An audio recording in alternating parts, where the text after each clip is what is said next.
do it in like Okay. the real podcasts.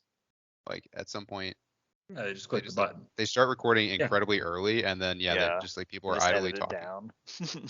Yeah, I know like some of the ones that I listen to genuinely like they it'll be like 3 minutes in, and one of the, like someone will be like, "Oh, did we start?" And they'll be like, "Yeah, yeah, we're just gonna use this." So, welcome to our video game related podcast. We were at one point unnamed, and then we are named Party Chat Cast, and now we are still not sure if we want to be called that. So, That yeah, wasn't we followed up don't. with an announcement of the real name. Wait, no. You just picked. You so you just took the time to tell them, "Hey, we do not know our name." Just to Yeah. update you, maybe one day we'll You know know. what? I was to say, if they're listening to this, they know our name because they're from the future. Anyways, this is a casual podcast where we talk about games, gaming, and whatever else catches our attention. And with me, I'm Greg. I'm the host, at least for today. Maybe we'll try to make some the hosts, but with me, I have my friends Packy and James. If you guys want to Hello. say hi. Hello. And there was actually kind of a lot of news this last week. Obviously, surprising amount for just kind of like a random week. It felt like their Weirdly Ubisoft had an eventful. event. Yeah, it I guess was. It was it really feels like we're eventful. finally out of the summer because I feel like the summer is just the Yeah. dead period for gaming, and now we're in the fall and stuff is actually starting to happen. And yeah, it all seemed to happen at once this week. It was already going to be big with the Nintendo Direct and the Sony State of Play, but then a bunch of other stuff happens that I've not Yeah, and then only there seen was snippets there was of. the there was the Ubisoft Forward event, which they talked about various different things, and then uh, kind of interestingly, which maybe we'll start with this because I feel like this will be kind of a short one, is Bonnie Ross is leaving 343 Industries.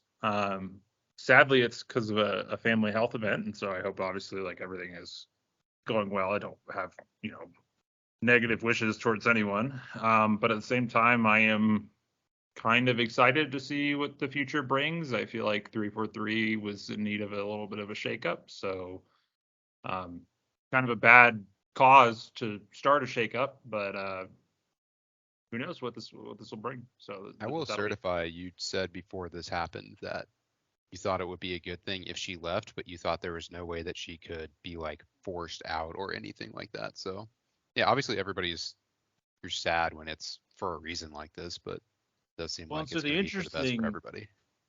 the interesting thing too about it is in her statement is there's a blurb about like it was something like I had hoped to stay through the winter season or something like that.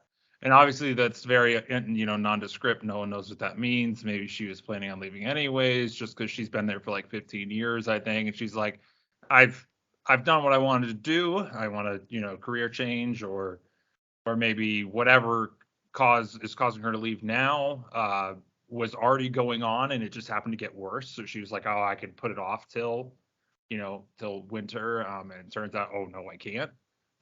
So who knows? I did think that was interesting though. Like clearly this was going to happen at some point this year. It sounds like just it happening a little bit sooner. Um, anyways, She's yeah, I thought that was interesting. she's older, right? She's like in her late 50s, early 60s. Uh, Probably. I mean, she's been there for 15 years. Let's see. I got my handy Yeah, dandy give it a Google quick here. Google. I'm just thinking that Age she probably 54 to 55. yeah. So, and I mean, she's probably made unreal amounts of money on top of that. So it's more like it I sounds like mean, she's already I'm sure she's set she was to looking for a retire. way out, right? Yeah, and she was like, all right, well, it's just more convenient to do it early for this unfortunate reason. Um, yeah, so that was interesting, and 343 Halo related news. There's also an event going on right now, the Yappening, and why I think it's kind of interesting to mention is because this event was clearly meant to come out at Easter. It is an Easter event. Like it is fun colors. The thing in the store right now is bunny ears. Like this is an Easter event coming out in September, which is an excellent indicator of why they needed a little bit of a shakeup. Yeah. But I mean, replacing even the person at the top, I don't think is going to make a drastic change anytime Oh soon. yeah, no, stuff like this takes a very, very long time to actually see noticeable outcomes from it. So, but yeah, no, that was interesting. That was kind of one of the like random pieces of news you were talking about, as opposed to like the Ubisoft event or the state of play. Which I mean, what do you guys want to talk about? Which one do we want to start with? The Nintendo Direct is the funniest. The Sony Direct was the best, but the Ubisoft Direct is the one I'm most interested to hear about because I don't know anything about it. So I didn't follow anything from the Sony or the Nintendo, so Oh, I've got the clip I notes. saw the headlines and I watched the trailer for God of War. That's obviously the thing that stuck out the most from the state of play is the God of War trailer. That's what most people care. I haven't seen anything about the Nintendo Direct actually. Now that I think about it. Okay, let's start with Nintendo. I'm so excited about Nintendo because there's two parts of Nintendo that I've always adored. It's Nintendo's ability to make really fun and interesting games that appeal to just about everybody, and Nintendo's ability to be a billion-dollar company and completely fumble with these terrible, terrible ideas and do things really, really badly. In a way, like so terribly it's funny. They don't do, I think, a lot of companies. I'm trying to think of a good one. People who just like are kind of mediocre. I think there's a lot of mediocrity in gaming now, but Nintendo really manages to keep it interesting with being excellent or terrible, and they manage to have both. So it's really true. They're so good at it. They managed to be interesting, which that's something. So the good was that Pikmin has long been one of their most like favorite, kind of a little more niche than the mainline series, but people really, really liked it. It's been like almost a decade or something since Pikmin 3, and Pikmin 4 got announced, which everybody's very, very happy for. Very little information. They didn't even show gameplay, but we do have Pikmin 4.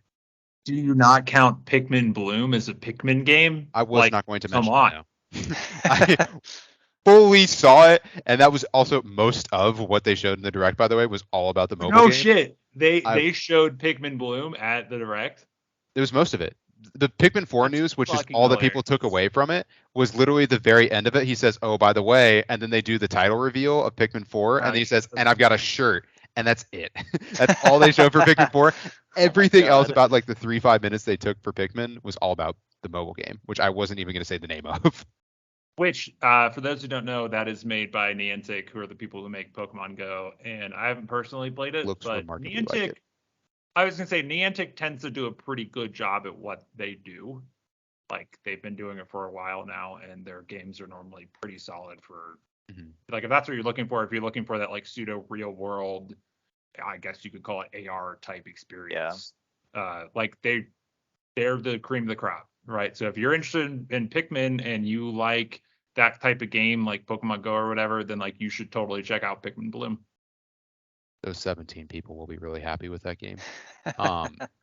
I do think it's bigger than that. But see, that implies that we had 17 people listening to this podcast.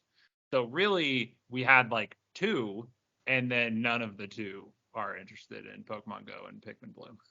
I do think it's funny in a lot of the summaries that I read of Nintendo, because I saw that part of the Nintendo Direct. I actually watched it, but I looked up a couple of the articles to get a full game list, and most of them did what I did, where there was like most of it was about Pikmin 4, and then they had like maybe Pikmin Bloom by name, or it was completely omitted. Like people did not. Nobody cares. Yeah, it's truly just a reskin of. It will fit the Pikmin concept well, but it is just mostly a reskin of Pokemon Go. What I think is funny, and this might be me completely talking out of my ass, but I swear I just saw some random game just came out, not affiliated with Nintendo or anything, that was just based on these screenshots and video footage that I briefly saw. I can't remember what it was called, but it was absolutely looked like something trying to capitalize on the gap that Pikmin had left in terms of being like, you're a character with other little characters that follow you and you like tell them to do things. And like way back, the Overlord game a billion years ago was that kind of thing. And it was decent for what it was. It was, kind of fun and its own thing. But I swear I literally just saw some random game came out and I was like, oh, that's cool. Cause like there's no Pikmin games right now. And then 4 got announced. It will have definitely done it because the Pikmin series has just been so slow to release. And it's I've just not unique, played that much of it. So it really is. And they do it definitely very, very well. Niche gap there. I'm sure Pikmin 4 will be very, very good, especially if it's uses the motion controls of Switch well. Oh yeah, yeah. And then here, well, let's keep doing the good stuff. They have a new Fire Emblem game, so I'm Which excited. looks to really see. cool. It does. I'm I don't excited even because like it's Fire going to Emblem show that me. much, but it looks sick. Same. It does look cool, which I'm excited about. I'm honestly excited about what they're doing with the game in terms of how that will reflect when those characters become Smash characters. It's That's true. mostly Yeah. what I care about. In like 4 years. Yeah. But it looks very, very. I'm happy for Fire Emblem fans because it seems like it's one of the Nintendo affiliated series that seems to genuinely be going well and being iteratively improved on. Yeah, I played a little bit of Three Houses, and like I like it as someone who's never played a single other one. I'm just not very far. So I just realized I lied. I did know the Nintendo Direct happened because I remembered, and you haven't gotten to this yet, and so I'm going to make us go to it. Breath Zelda? of the Yeah, Wild. I was gonna say I was waiting I was for gonna it. leave it at the end as a joke because obviously it was the biggest news. It's the number one thing everybody's been talking about out of it. Oh yeah. They released pretty minimal information. I mean, this has a title now. Exactly. Yeah, Did they not got have the a title title. before. The They've real question shown. is, did they pronounce it? Is it Tears or Tears? I think it's Tears. They which didn't say it out loud, which I believe. the current small scale conspiracy is that that's why it wasn't like the Nintendo Direct isn't a thing in the UK right now because of obviously the Queen's death. So they don't want to tie Tears of the Kingdom to her death. So you're like, yeah, no, you can't Rude. participate in this. That would be brutal. I enjoyed my very brief time with Breath of the Wild. I think it's a beautiful game with a lot of cool systems. I didn't play a lot of it though, but I really liked the original Breath of the Wild 2 before it was Tears of the Kingdom announced trailer from last year, the year before. Super cool trailer. So color me excited a little bit. Yeah, I never made it past. I always joke because I know a bunch of people who have obviously played a ton of that game, really, really like it. At the very beginning of the game, when they're introducing you to all the concepts, the first thing you have to figure out is how to get across the cold area to get to that temple. Yeah. And I have started and replayed the game twice and not immediately figured that out and put the game down and never touched it again. To be fair, that's about where I stopped too. Not for the Yeah. same reason, but that's about where I stopped. I've said it before. I love my Switch, but I never play it. I think it's the Yeah. coolest thing ever, Yeah, but no, that's accurate. never yeah. play it. I mean, you guys have both gone further than me. I haven't even started. I've watched a lot It's of it. really cool. My brother played it all the way through, and he was doing that while he was living with me, like, I don't know, 4 years ago or something. Not like 3 years ago, 3-4 years ago at this point. And no, yeah, like I was like, man, this is like a really great game. You know, I played Breath of the Wild Greek Mythology Edition, aka That game Phoenix Rising. is good, but the intro to that game is identical to the Breath of the Wild intro. Not even a joke. They are identical. I mean, that entire game is just like it's literally Breath of the Wild Greek Mythology Edition. I mean, it was so influential. That one has worked. Several games have. People forget Genshin Impact's original marketability was that, hey, they've just stolen a lot of like the aesthetics and movement mechanics of Breath of the Wild. And even though it's a completely different game, supposedly, that people have really gotten attached to it, like that is a big reason why everybody picked it up and tried it. So people shamelessly copied Breath of the Wild. I mean, it's a good game. It's absolutely. Did it win? I don't know if it won Game of the Year. I would have. It did 100%. Yeah, I was gonna say, I would not be surprised. I don't remember though. Then again, there's speaking 8 Game of the Year winners now.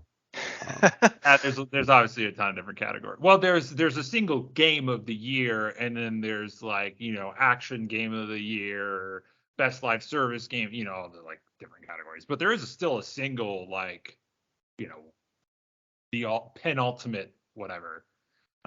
Was that all there was from No. So there's a couple ahead. other things. Octopath Traveler 2, I assume nobody here is particularly excited about that, but that is one of their IPs that was relatively successful that has a new one. Kirby Wii, the Wii version is getting a remaster, pretty fun, but a local party game, not too exciting. The next big hitters, the last big pure win was Bayonetta 3, which will be cool. I've not played the Bayonetta games, but the third one looks very, very good, and it's just a really good game series by Platinum Games, I'm pretty sure they're called. who'd make I believe just it is Platinum Games. It is, Platinum yeah. tends to have a good track record. Although Just sadly, fast. every time I think of Platinum Games now, I think of them. I don't want to say botching Scalebound, but Oh, that yeah. I've not heard of that something one. went wrong there, and Man. everything points to them going wrong there, which is really sad because yeah, they otherwise have a very good reputation hmm for quality games. You want to know what else happened? Or was like I think this was like yesterday or 2 days ago. You were talking about a remake, Mhm. or remaster. GoldenEye Oh, I was waiting for this one. 07 Oh, buddy, do I have some fun coming news for to you? Game Pass and Switch, and the But guess online what? It's only not works coming. on fucking Switch. Yes! Oh my god. Dude, the fact that Switch online only is just perfect. It's just peak I can't. Nintendo. I do wonder, is that a technical thing? The It's a answer is probably licensing no. thing. It's, I was gonna say, it's almost certainly a licensing thing, and that makes me a little annoyed that I'm assuming that's Nintendo doing that at that point, right? Like Yes. making some play of like, no, we want exclusive online rights to GoldenEye 007. Which for those who don't know, whether you be young or whatever, GoldenEye 007 was I'm gonna call it the pinnacle of first-person shooters in the Nintendo 64 era. It was like that was the game you play split screen, or that was the shooter that you play split screen on the N64. That like that's where screen peeking was born. Like it is probably a terrible game. I'm gonna be real. I Oh, it's gonna be almost horrible on bet. controller. It's like Yeah, it's gonna unplayable. be awful. It's Gonna really, be really bad. so bad. People played But it I'm gonna PC, which is why Nintendo like Game Pass was a cool idea, and it might have been cool because people supposedly it's more playable if you use mouse and keyboard, but it's just borderline Interesting. unplayable if you're Yeah, do you used know to. is it PC Game Pass or only console Game Pass? I mean, it's gonna be local, so it doesn't matter. I'm not gonna touch it Yeah, that's well, if I because it's recall, the notable for its campaign multiplayer. It's a solid it campaign is, game, but yeah. like it is the grandfather of all, really, of like co-op local couch shooters. Like I think of it is from that also the GameCube James Bond Nightfire on GameCube, Nightfire, so good. so good. And it is a direct descendant of GoldenEye. Like I think Yeah. Halo is massively inspired by GoldenEye and its Believe it. success. Like all these different shooters all point to GoldenEye. It got so many people excited about that genre. Even more so than like Doom did, just because it was more accessible. And it just such an influential game, and it's pretty cool. But again, like it's all about the multiplayer. Like I never cared about Oh playing yeah, the for campaign. sure. Well, it's because I've, the multiplayer, like everyone's like, I dibs on Oddjob because like the hitboxes were yeah. semi-accurate for what it was, right? And so like Oddjob's just Mhm. sort of everyone, and it's just like dibs. But no, I love that game. Like Golden Gun, obviously, was like a Golden Gun clearly led to so many game modes and other types of games. Yeah. And then, oh, dude, like the remote proximity mines, like laying those down in that game was Yeah. so freaking funny. Oh, I love. Best. It is so upsetting that online is only on the Switch because I'm not gonna pay Nintendo $20 to play online, which I Only know I can do a $4 a single month, month, but that yeah. yeah, I think it's $20 a year, which is like super reasonable, but I'm still not. It's not happening. Splatoon 3 came out, which I don't know. Have either of you guys played Splatoon 1 or 2? Nope. I didn't know until a few Supposedly, days ago that the third one supposedly even came out. they're pretty fun games. Supposedly. And yeah, supposedly, They're good I shooters for believe it. kids. Yeah, It's just not marketed towards us at all. It's Yeah. but have they heard of Plants vs Zombies Garden Warfare? Like, This is the Uh, third or fourth episode in a row you've mentioned it. I also not think in a row. It's not in a row. Yes, it is. Last week we talked about Dude. survival crafting games. There's no way When you're editing, go back and double check it. It's every episode.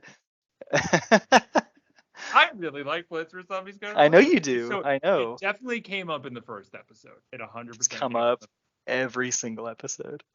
It's a great game. I'm just saying. But yeah, no, we have a friend who's they're trying to get Susie to play Splatoon 3, and it's kind of like, well, we don't really want to buy the game, and on top of that, we don't want to buy Nintendo Online to play the game. Yeah, just to play it. And so it's just like, yeah, it's probably gonna happen, but it does look like just a fun, like it looks like a fun game. It looks well made. Mhm. I always thought that from the very first one. It looks like a well made game I would never want to play. I kinda mean, like it. I think Nintendo, obviously similar to Sony, they tend to have relatively high quality first party games, right? So obviously Nintendo, I there think, was are probably set cash the precedent grabs, of but that for Sony. I think Sony that's kind of come around recently, whereas Nintendo from the very beginning is incredibly protective of their what they consider their core IPs, and they will not. They're very resistant to put out anything that they see as like low quality versions of those. Whereas like Sony's long been associated with Square Enix, who doesn't have that problem and will gladly shove garbage out the door. Which the best part of the Nintendo Direct and why people have been dunking on it online is because of all the farming sims that were a part of their Nintendo Direct that gamers could not be less excited about. Because I feel like that's just one of those genres that does not get people excited at all. You like one of those games, maybe it's probably Stardew Valley, but you are not excited for new ones that are coming out unless it's a new version that's of the one fair. that you already Yeah. like. So they had So 5 different farming sims as a part of that. well, can you Yes. name them? Like I'm Can. curious. Like what? So why I thought it was funny for Square Enix. So Square Enix is shitting one out, called Harvestella. Harvestella. Not even pretending to not be Harvest Moon there, I see. Nobody is. But not my favorite name on the list yet. There's Fae Farm, which is another very, very generic one, but it's by a new company, a new competitor in the space. Probably won't do very well because there's monstrous companies who compete for the farming sim category, and Stardew Valley is already so dominant and so complete. But we'll see. Stardew Valley is not a monster company though. That's a dude, right? It's like one man. But it's a dude who's Yeah. been working on the same game for like 7 years. and Yeah, also but now has I'm a just team. saying, like you made a comment about like monstrous companies. I'm like, I wouldn't knock off, discount the one dude or the small team. Concerned ape. Particularly in this Yeah. genre, right? Like, I guess this genre is the one where that is the least guaranteed, because they have been since before Stardew even came out, because of the third one in our series has been what Harvest Moon became was called Story of Seasons, which essentially, again, they kind of switched companies who were being funded by Nintendo to make these games. And the old company took the Harvest Moon IP with them. So it's now turned into Story of Seasons, but somehow Nintendo still owns the rights to all of those games, because Story of Seasons is remaking the other popular original Harvest Moon game. So Stardew Valley remakes the Game Boy version, and it's pretty explicit about how close it is, especially when the game first started out. Now it's way more complicated. Yeah. But it started mimicking Friends of Mineral Town. The other counterpart to that, more or less, came out a little bit later, but at the same time on the GameCube, that was also very popular, and the last of the popular Harvest Moon games was A Wonderful Life. And that is what Story of Seasons is remaking. And they're not pretending to remake it. They are directly remaking it and adding some stuff, which is funny because they have already re-released that game before. Just so as a Harvest Moon pretty game. funny. Yeah, so they're Right. just So the rest of totally them. What are the rest of them? Rune Factory 3, which is a long running series that is, again, it's just Harvest Moon with monsters. It's not also, this is not a new Rune Factory. They teased a Rune Factory 4, and they're making a special version of one that I have tried. It's not Wait, good. what? I didn't like it. Yeah. So is this just the re-release of 3, or? It's a similar, even less effort than the GameCube remake. They're just updating the graphics a little bit and adding like 1 or 2 mechanics. More or less doing like a I mean, new complete mechanics edition. is still like that's more than most people do when they re-release a game. Yeah. So. But they're not like touching the graphics, and the core of the game is still the same. And then Altair Rise of 3, it has some farming elements. I count these two as like half a farming sim because they are still based on RPG sim farming elements being half the game, and then the other half is typical JRPG combat. And then the final one, and my favorite named game of all time, is Various Daylife, which is a very bog standard JRPG with some farming elements. And they might as well have called it Virtual Chores, because that is exactly what it looks like and sounds like. This game has no shot of being successful, and Nintendo put it in their Direct. It could not seem lazier. It is worth looking up just to look at like the aesthetic of the game just screams dollar store Stardew. What was the name? What was the name of it? Various Day Life. Actually, dollar store Stardew is not the right assessment of it because it's a 3-dimensional game. Probably it's a good. Really is like the dollar store version of the GameCube remake, except it has Oh, it's turn-based coming combat. to Steam. It's already on And Steam. Take a look at those. oh reviews. yeah. They The like reviews are mostly negative. it. Yeah, they really seem to like it. Oh hey, this is a Square Enix one. Wait, so is Square Enix doing two then? At the very beginning, you said Square Enix was Yeah. shitting one out. Yeah, they have Wow. two. Admittedly, this is the far worse of the two. Harvestella might end up being graphically, it's far more impressive. They've clearly fleshed out the mechanics a lot deeper. It could end up being good, but I really doubt it. Just because people have tried this like blending the farming sim with a more traditional like action RPG or JRPG or turn-based RPG, and it just never seems to work because you end up, in order to accomplish both, you need to do each in a more shallow fashion, and so it just with the farming sim part, if you don't do it like perfectly, it feels like such a chore. Like it instantly goes from fun. I don't know what it is either. I could not describe to you why it's Stardew. I use every second of the day up until 2 a.m. where they force you to go to sleep because I'm so excited to do all the stuff and I'm disappointed what I didn't get to do, versus doing this in other games where I'm like, I could not be more bored going through and like taking care of the animals, raising crops, doing all the stuff with the town. It just feels a lot shallower and a lot more hollow, whereas in Stardew it just feels so rewarding. And it's probably because it's all he focused on developing at first. I was watching the little like autoplay trailer on Steam while you're talking, and one of them has a Kylo Ren lightsaber. Yeah. It looks really bad. I don't understand. It released today on Switch. I guess it was probably just easy for them to acquire, and they have a good relationship with Square, so they're like, well, yeah, that's fair. We'll just put it on our platform, see if it sells. It just looks so bad doing like that series of games. Like Harvestella is the best one on there, and nobody's particularly excited about that. And it just got worse and worse and worse as they went, and they were all variations of the same concept that again is not exciting.